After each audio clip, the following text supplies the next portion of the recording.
उससे उनकी बिगड़ी बनी, तुम इनको मानो सो तुम्हारी भी बनेगी। देर लगेगी, देर लग सकती है। भगवान के घर देर तो है। अंधेर सबरी को 10,000 साल इंतजार तो करना पड़ा, पर राम आए। मीरा को दुख सहना पड़ा, पर श्याम मिले। तुलसीदास जी को परीक्षा देनी पड़ी, पर रामायण सर्व सम्मानित हो गई। हमको भी 12 साल तक सिद्धि पाने के बाद एकांत जीवन जीना पड़ा और दुत्कार सहना पड़ा, लेकिन हनुमान जी की कृपा पाई। आपको भी नियम करना पड़ेगा, धक्के भी खाने पड़ेंगे, मुक्के भी कई बार पाने पड़ेंगे। तो तुम्हारा ईगो हर्ट ना हो जाए, क्योंकि तुम्हारी आस्था इतनी कमजोर है कि 2 मिनट में सड़कों पे बिखर जाती है। धक्के भी खाने पड़ेंगे। तुम्हारी श्रद्धा इतनी पतली लेयर है, 2 मिनट हम तुमसे मिले ना, या एक बार तुम्हारी तरफ देख करके सीताराम ना कर ले, तुम्हारी श्रद्धा और भरोसा ऐसे टूट जाता है जैसे चाइनीज माल टूट जाता है, क्योंकि इतनी कमजोर निष्ठा है। एक आदमी हमको मिला, अब बोला हम 4 दिन से पढ़े, हमारी सुनी नहीं रहे, उल्टा तुम इग्नोर मार रहे, हमारा तो भरोसा उठ गया तुमसे। हमको इतना कमजोर भरोसा है तो उठ ही जाना चाहिए। क्या करेंगे इतने कमजोर भरोसे का? हमारी तो सोचो कि हम 12 साल से तुम पर भरोसा किए, 16 साल से भरोसा कर रहे कि भारत जागेगा, भारत के लोग जागेंगे, हिंदुत्व जागेगा, सनातन की क्रांति होगी और भारत में हनुमान भक्ति स्थापित होगी। हम तो 16 साल से इंतजार कर रहे हैं। हमारा तो भरोसा नहीं टूटा, तुम्हारा 4 दिन में टूट गया। अगर इतना कमजोर भरोसा है तो टूट जाने में ही फायदा, इतनी कमजोर श्रद्धा है बिखर जाने में ही फायदा है, और कल नहीं आज।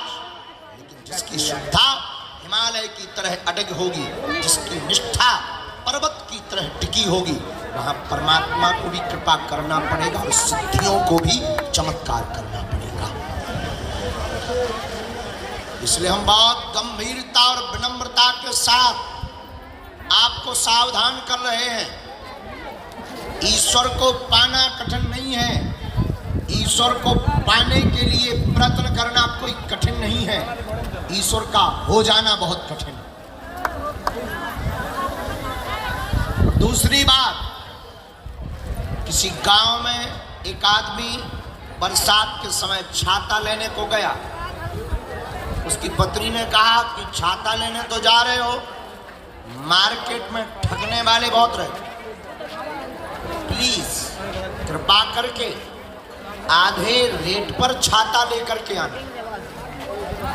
पुराना जमाना, सस्ता जमाना। वो मार्केट में छाता लेने को गया, दुकानदार से पूछा कि बताओ छाता कितने रुपए का? दुकानदार ने कहा 16 रुपए। इसे अपनी पत्नी की बात याद आ गई, खैर रहा होगा पत्नी का गुलाम, तो बोला हम तो 8 रुपया से 1 रुपया ज्यादा नहीं देंगे। दुकानदार बोला भाई ये तो बहुत कम होते हैं, चलो तुम्हारी ना हमारी 14 रुपए दे दो, छाता ले लो। तो ये कहता है कि फिर तो हम 7 देंगे। दुकानदार बोला पागल हो क्या, तुम्हारा दिमाग तो ठीक है, अरे हम रेट घटा रहे तुम भी घट रहे, तुम्हें बढ़ना चाहिए। चलो सुबह सुबह बोनी का टाइम है, परेशान मत करो, 12 रुपए में ले जाओ। ये बोला फिर तो हम 6 दें। अब तो दुकानदार और झिझक गया, चिड़चिड़ा करके बोला क्या तमाशा करने आए हो या सच में खरीदने आए? तो अगर तुम सच में खरीदने आए हो, 1 रुपया कम नहीं लूंगा। आय का आय दाम तुमको 10 रुपए में दूंगा। बोला फिर तो मैं 5 रुपए दूंगा। दुकानदार बोला बड़े मूर्ख और बाहियात हो, ऐसा करो फ्री में ले जाओ। बोला फ्री में तो हम 2 लेंगे। बेचारा रात को वापस आया, एक छाता की डंडी नहीं ला पाया। क्यों? क्योंकि एक भाव पर नहीं टिका रहा। और एक भाव पर ना टिकने के कारण छोटी सी तुच्छ सी वस्तु वो छाता प्राप्त नहीं कर पाया। तो हम बालाजी की कृपा बिना भाव पर टिके कैसे प्राप्त कर सकते हैं?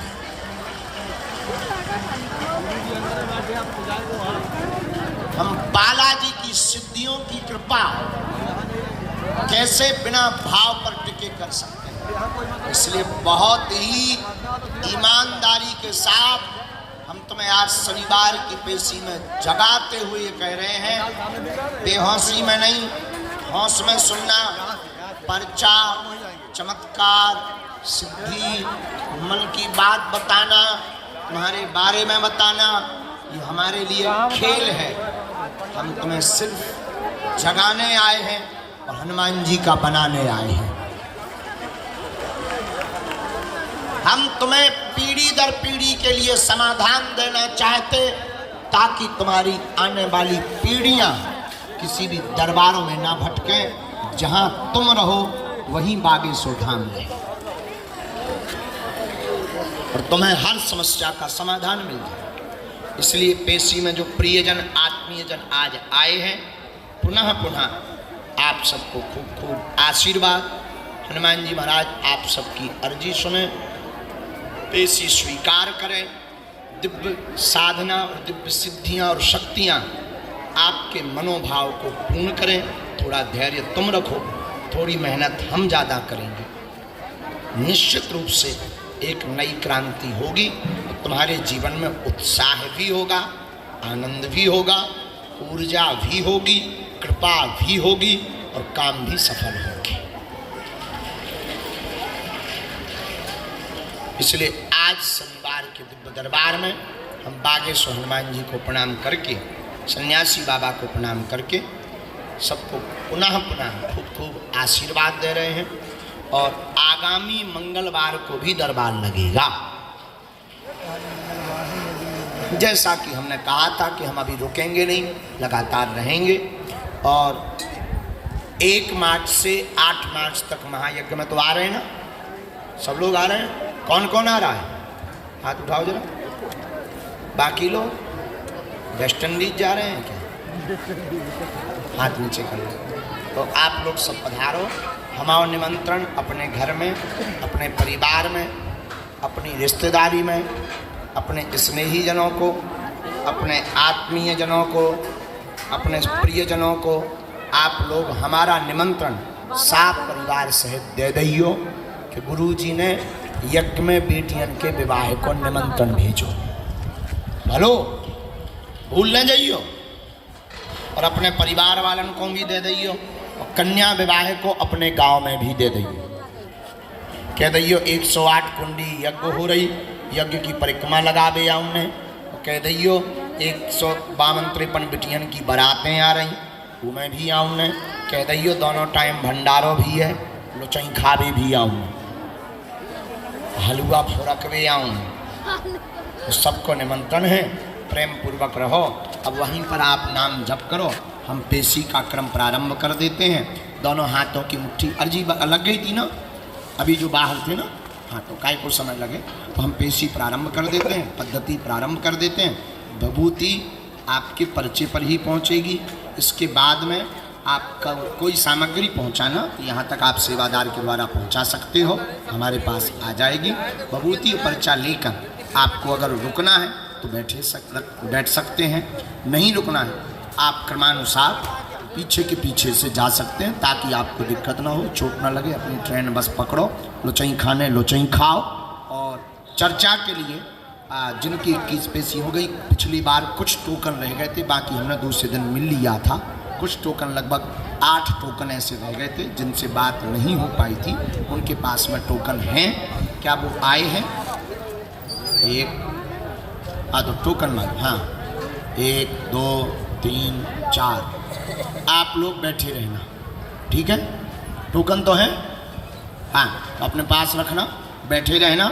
हम आपको कथा के बाद में, अभी 12 बजे से कथा थी, खैर 12 बज गए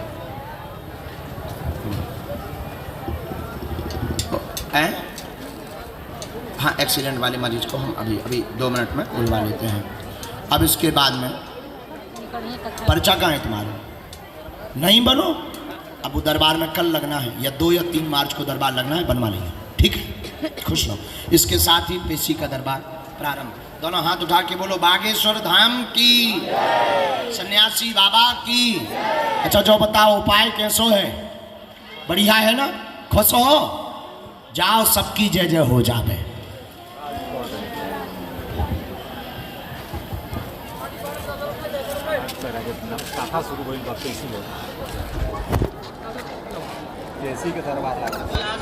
शनिवार को प्रेतराज सरकार का दरबार लगता है, मंगलवार को पुरानी पेशी का दरबार लगता है। बाकी दिनों में 25 तारीख तक इसी पंडाल में रोज 1-1 घंटे का दिव्य दरबार लगेगा।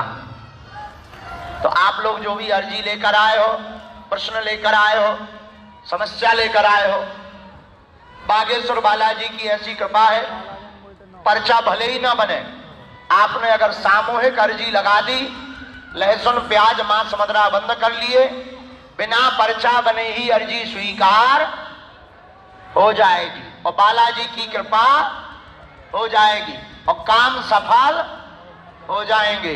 रोग में, संकट में, व्याधि में, पीड़ा में आराम लगने लगेगा। तो आप लोग जो भी अर्जी लेके आए हो, मन ही मन 3 बार बोल दो, फिर हम कथा सुनाएंगे। ओम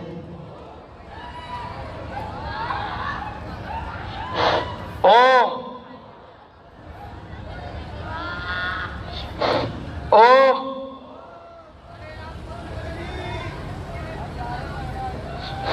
कहो हे बालाजी, हे सन्यासी बाबा, हे कलयुग के राजा, हमारी यह अर्जी स्वीकार करो, हम पर अपनी कृपा करो। आपकी जय हो, आपकी जय हो, आपकी जय हो। अब मन ही मन बागेश्वर बालाजी को प्रणाम कर लो। आप लोग दाहिने हाथ की मुट्ठी का 7 बार उतारा करो और बालाजी के चरणों की तरफ छोड़ दो। और बाएं हाथ की मुट्ठी का उतारा करो 7 बार, इसे भी बालाजी के चरणों की तरफ छोड़ दो। अब दोनों हाथों को मलो आपस में। ओम बागेश्वराय नमः, ओम बागेश्वराय नमः, ओम बागेश्वराय नमः। एक बार आंखों में लगा लो, शरीर में जहां पीड़ा है स्पर्श करा लो। आज शनिवार के दिन जिन रोगियों पर नकारात्मक ऊर्जा होती है, जो भी भूत प्रेत ऊपरी बाधा से ग्रसित होते हैं, अब आपको बताते हुए हमें प्रसन्नता है कि हर शनिवार को प्रेतराज सरकार का दिव्य दरबार लगेगा। अभी तो यहां कथा थी तो पंडाल में लगा, आगे से जो दरबार हॉल है उसी में लगेगा। सभी प्रेत रोगी धीरे धीरे करके मिल पाएंगे। आज हमको आ जाओ, आज हमको टाइम लग गया। ये बेचारा छत्तीसगढ़ से आया है, इसका पूरा परिवार खत्म हो गया था और ये पागल था। ये चैन बांधे रहते थे पांव में और हाथ में, इसी की बाधा निपटाने में हमें टाइम लग गया, फिर चैन काटने में टाइम लग गया, लेकिन इसका घर बस गया और ये भी बेचारा ठीक हो गया। ये हमारे लिए खुशी की बात है। अब कैसा लग रहा है? जरा माइक दीजिए। अब माइक से बोलो। अच्छा, अब उल्टा सीधा मत चलना, हैं? ठीक है, और हमारे पास आते रहोगे, काम क्या करोगे बताओ?